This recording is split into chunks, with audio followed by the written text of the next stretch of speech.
joining me now. Adam Scott Bellos, CEO of Israel Innovation Fund. Thank you for your time at this hour. Tell me first about your organization, the Israel Innovation Fund, and the work you're doing to support Israeli troops. Thank you so much for having me. I have a number of friends that are in a number of different units on the front lines. We are hosting fundraisers to be able to get them supplies that they need for the ground invasion.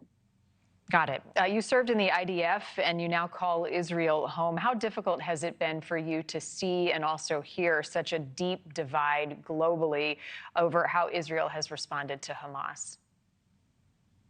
I'm actually not surprised at all by the deep divide. I'm not surprised by the comments of the Secretary General. People have there's a deep-seated anti-Semitism that has plagued the world for 2,500 years that resulted in the Holocaust and the new anti-Semitism, anti-Zionism for the last 50, 60 years, especially since the UN resolution of Zionism is racism, which has concluded at the apex of the brutality and the premeditated crimes against humanity of October 7th. So to ask me on my surprise, I'm not surprised at all. People around the world don't like Jews.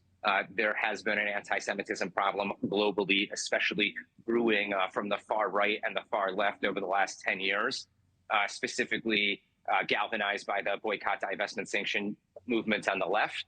I do not find this surprising at all. To me, it's another day of being a Jew, to be completely honest.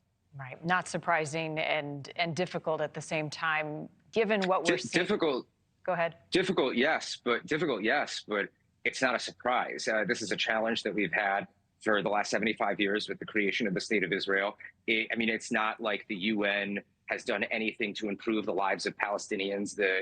UNRWA has been radicalizing young Palestinians for many years. Billions of dollars have flown into both the West Bank and Gaza. Nothing was done to build civilian infrastructure, trade, civil service of any kind.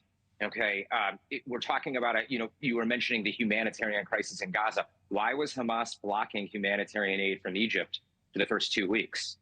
Why is Hamas ripping out water pipes from the ground, okay, to build rockets, causing a disruption in the flow of water? Why did UNRWA recently tweet that members of Hamas recently stole over 25 liters of fuel from a hospital? There's a reason why the humanitarian crisis is happening in Gaza, and it's not because of the air raids. It's because of Hamas's use of human shields and their free use of their own population to create a humanitarian crisis in order to perpetuate their eschatological apocalyptic dream of a free Palestine from the river to the sea that is only Arab and Judenrein. Yeah, it is mind-boggling that defense of Hamas and the atrocities carried out on October 7th somehow get lost 18 days into this.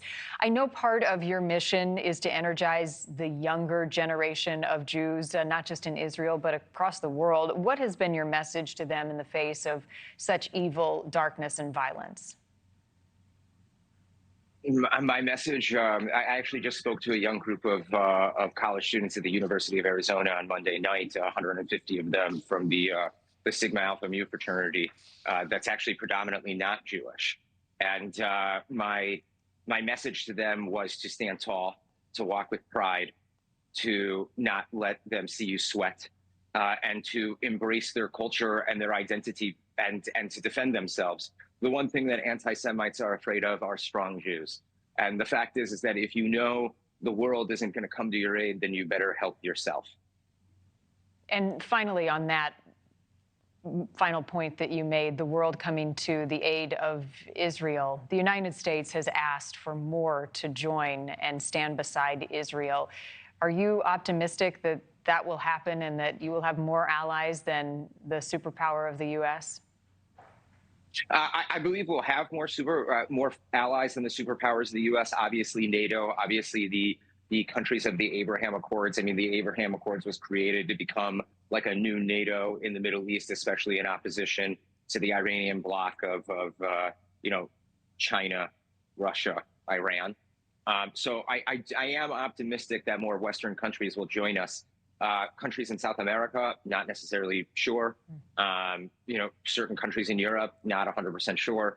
I do believe a coalition is being put together as we speak. I do believe there are a number of countries that do rely on their relationship with the United States and the trade partners in NATO. So I do see NATO coming to our backs 150%. Adam Scott Bellos, the CEO of the Israel Innovation Fund. My thoughts with you and also your friends on the front lines. Thanks for your time. Thank you for having me.